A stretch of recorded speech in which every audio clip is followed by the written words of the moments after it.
ஒரு வாரம் stressful life தான். அந்த ஒரு நாள் போயிட்டு இருந்தாங்க. அப்போ எனக்கு என்னன்னா வெளியில போகணும், ஏதாவது வேலை பார்க்கணும், ஏர்ன் பண்ணணும்ன்ற ஆசை மட்டும் எனக்குள்ள இருந்தது. அதுக்கான வாய்ப்பு எதுவும் கிடைக்கல. உடனே வீட்டுல இருந்தோம்னா என்னங்க பண்ணலாம்னு நினைப்போம். லேடிஸ் அதிகபட்சமா டெய்லரிங். ஸோ சேம் அதே தான், white plate same plate. So நானும் என்ன பண்ணேன், டெய்லரிங் பண்ணலாம் அப்படின்றதுல தான் எல்லா அளவுக்கு பண்ணிட்டு டப்பர் வேர் ஒன்று பண்ணேன். ரொம்ப லாஸ் ஆச்சு. ஏன்னா டப்பர் வேர் வந்து பார்த்தீங்கன்னா டார்கெட் மந்த்லி இவ்வளோ பண்ணணுன்ற டார்கெட்டு. அதுக்காகவே பொருளை வாங்கி வாங்கி தம் கட்டி எங்கள் வீட்டுக்காரு விளக்கமாக தடி வாங்கி போயிடும். ஒழுங்கா இருந்தா உருப்படி ஆயிடும். எனக்கு மேற்கொண்டு செலவு வைக்காது. எதுக்கு இவ்வளவு தம் பண்ணி வச்சிருக்க அப்படின்னு சொல்லிட்டு உட்கார வச்சுட்டாரு. ஆனா ஏதாவது பண்ணணும்ன்ற ஆசை இருந்தது. அதுக்கப்புறம் தான் இந்த டெய்லரிங் பண்ணேன். டெய்லரிங் பண்ணி கடை வச்சிருக்கேன். அதுக்கு முன்னாடி இந்த வாய்ப்பு எனக்கு கிடைச்சது. என் பசங்களுக்காக ஸ்போக்கன் இங்கிலீஷ் கிளாஸ் போனது போல என்னோட அப்ளை நான் அங்கே பார்த்தேன். திலகா மேம்ன்றவங்க அவங்க இந்த வாய்ப்பை பற்றி சொன்னாங்க. ஸோ நம்மளுடைய சசிகலா மேம் கிரேட் மேக்கர் அங்கே வந்தாங்க. ஹோம் மீட்டிங் பண்ணேன். அவங்க சேர்ந்த ஒரு 3 months இருக்கும். அப்போது வந்தாங்க. அப்போ வந்து ஹோம் மீட்டிங்லாம் பண்ணாங்க. ஆனால் என்னால் என்ன பண்ண முடியல, நம்மளாம் ரீசன் சொல்கிறோம்ல, அந்த மாதிரி தப்பாக 10ஓட 11 அப்படின்னு தப்பாக புரிஞ்சுட்டு இதெல்லாம் என்னால் முடியாதுன்னு விட்டுட்டு தான் நான் டெய்லரிங் பண்ண ஆரம்பிச்சேன். பாருங்க, கையில வெண்ணெயை வச்சுட்டு நெய் எங்கெல்லாம் கிடைக்கும் அப்படின்றதுக்குள்ளதான் நான் போய்கிட்டே இருந்தேன். அப்ப டெய்லரிங் வச்சிருக்கும் போது திருப்பி 2 வருஷம் 3 வருஷம் ஆயிடுச்சு இல்லைங்களா.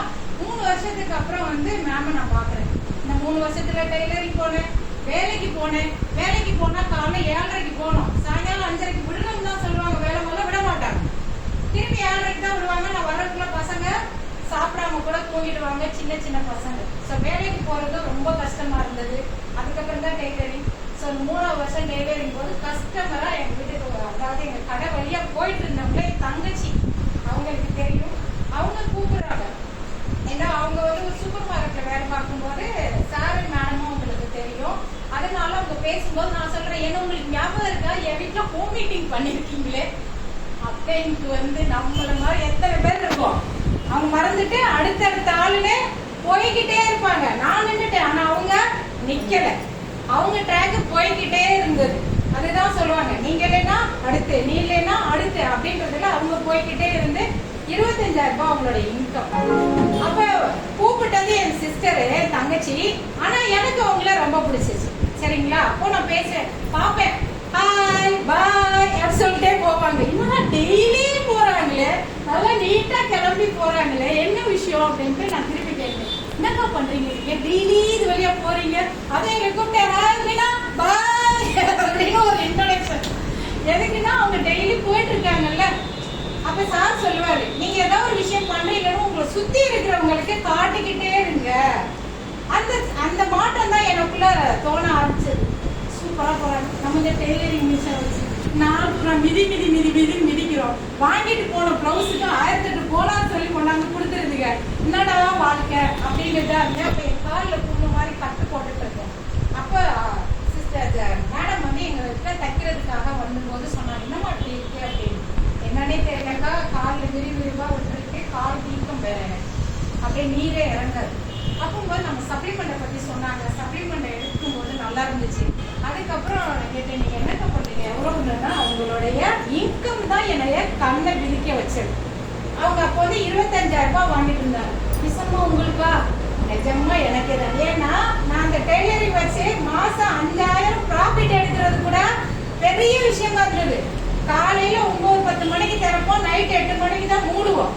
ஆனாலும் அதுல என்னால என்ன எடுக்க முடியல, ப்ராஃபிட் எடுக்கவே முடியல. கைக்கே வராது பணம். காய்கறி செலவு, இந்த நூல் செலவு, அந்த செலவுன்னு எல்லாமே பிரிஞ்சு போயிடும். அந்த மாதிரிதான் போயிட்டு இருந்த அந்த சூழ்நிலையில அப்ப என்ன பண்ணணும்னு கேட்டேன். ஒரே விஷயம்தான், நான் எங்கெல்லாம் கூப்பிடறனோ எஸ்கியூஸ் சொல்லாம என் கூட வரணும் அப்படின்றத மட்டும் என்கிட்ட சொன்னாங்க. அன்னைக்கு நான் அவங்க கையை பிடிச்சேன். எனக்கு இது வருமா, எனக்கு நான் அப்போ வந்து 25,000 கேட்கல, 5,000. எதுக்குன்னா எங்க வீட்டுக்காருக்கு அந்த மாசம் காய்கறி செலவு, மளிகை செலவு சொல்லுவோம் இல்லையா, என்ன 10 வருஷம் முன்னாடி, அந்த செலவுக்கு என்னால கொடுக்க முடியுன்றதுக்கு 5,000 வந்தா போதும் அப்படின்னு. கண்டிப்பா வரும், எனக்கு வந்து உனக்கு வரும், ஆனா நீ செய்ய வேண்டியது நான் எங்கெல்லாம் கூப்பிடறனோ மறுப்பு சொல்லாம வரணும்டாங்க. அதே மாதிரி அவங்க கையை பிடிச்சு வந்த எனக்கு இன்னைக்கு 25,000 ரூபாயை தாண்டி வரணும்.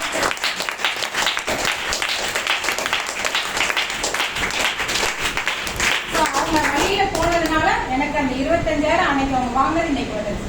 அப்ப நாளைக்கு நான் அவங்களோட போயிட்டே இருந்தேன்னா அந்த 1,00,000 எனக்கு வருமா இல்லையா? அப்ப அதே வழியில போயிட்டு இருக்கிறவங்க எல்லாருக்குமே இந்த வாய்ப்பு இருக்கு. அதுக்கப்புறம் வந்து பாத்தீங்கன்னா ஃபாரின் ட்ரிப்பு, நாங்களாம் வந்து மதுரை, அதனால வருஷத்துக்கு ஒரு தடவை போகும்போது இந்த மீனம்பாக்கத்தை கிராஸ் பண்ணும் ஏர்போர்ட்ல பைபாஸ்ல. அப்போது ஏதாவது லேண்ட் ஆகாதா, டேக்கப் ஆகாதா ஃபிளைட்டு அப்படின்னு பாக்குற அந்த மாதிரி ஃபேமிலி பேக்ரவுண்டு தான். இது வரைக்கும் எங்க ஃபேமிலியில ஃபிளைட்ல யாரும் ஏறினது கிடையாது. வேலைக்குன்னு என் கொழுந்தனாரு வேலைக்குன்னு தான் போனாங்களே தவிர சுத்தி பாக்குறதுக்கு அப்படின்னு பார்த்தா நான் தான் முதன் முறையா இன்டர்நேஷனல் பிளைட் ஏறி ஒரு நாடுல 2 நாடுகள் சுத்தி பார்க்கறாங்க.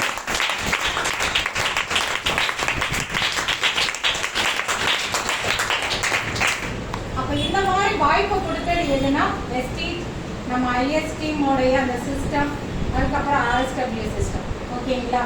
ஸோ இதுதான் எனக்குள்ள என்ன இருக்கு. அதாவது பணம் அப்படின்றத தாண்டி என்னால என்ன முடியும், என்னால என்னெல்லாம் செய்ய முடியும், எனக்குள்ள என்னெல்லாம் இருக்கு அப்படின்னு என்ன இந்த உலகத்திற்கு ஐடென்டிஃபை காட்டினது நம்மளுடைய சசிகலா மேம், இன்பராசா அவங்க.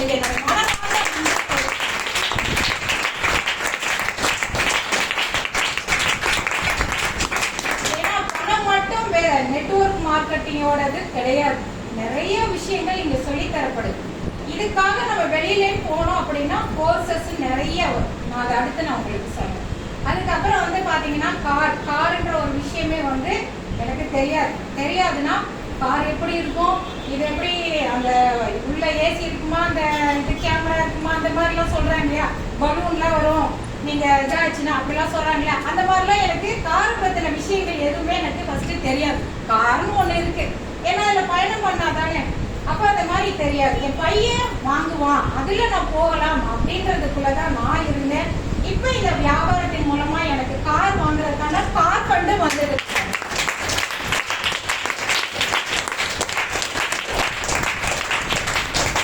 கூடிய வரையில அந்த 10 கார்ல நானும் ஒரு காரை கண்டிப்பா இருப்பேன் அப்படின்றதையும் நான் பதிவு பண்ணிக்கிறேன். சோ இந்த விஷயம்லாம் எப்படி கிடைச்சது அப்படின்னா அவங்க கையை பிடிச்சே வந்ததுனால கிடைச்சது. வந்ததுனால எனக்கு என்னெல்லாம் கிடைச்சது அப்படின்றத தாண்டி இன்னைக்கு ஒரு விஷயம்னா நிறைய அதுக்கு நமக்கு பர்சனாலிட்டி டெவலப்மெண்ட்டுக்கான விஷயங்கள் நமக்கு நிறைய கொடுத்துக்கிட்டே இருக்கிறாங்க. ஸோ அதை தான் இங்கே நம்ம போட்டது. கற்க கசரத கற்பவை கற்றவை நிற்க அதற்கு தர அப்படின்னா என்ன? யாருக்காவது அதுக்கு இது விளக்கம் தெரியுமா? தெரிஞ்சவங்க கை தூக்கலாம். தெரியவில்லை எதுக்கு இதை வேற சொல்லி காலையிலே சூடாகி போச்சு. தெரிஞ்ச விஷயம் என்ன அப்படின்னா, நம்ம ஒரு விஷயம் கத்துக்கிறோம்னா அதை பிழை இல்லாமல் கத்துக்கிறோமோ, கத்துக்கிட்டபடி நம்ம என்ன சேர்க்கணும், அப்படியே ஃபாலோ பண்ணணும் அப்படின்றது. ஆனா அதிகபட்சம் நானுமே என்ன பண்றேன்னா கத்துக்கிறேன், பட் அதன்படி நடக்கிறதுக்கு அப்படின்றதுக்குள்ள வரல. அது கண்டிப்பா அதுதான் டிசிப்ளின்.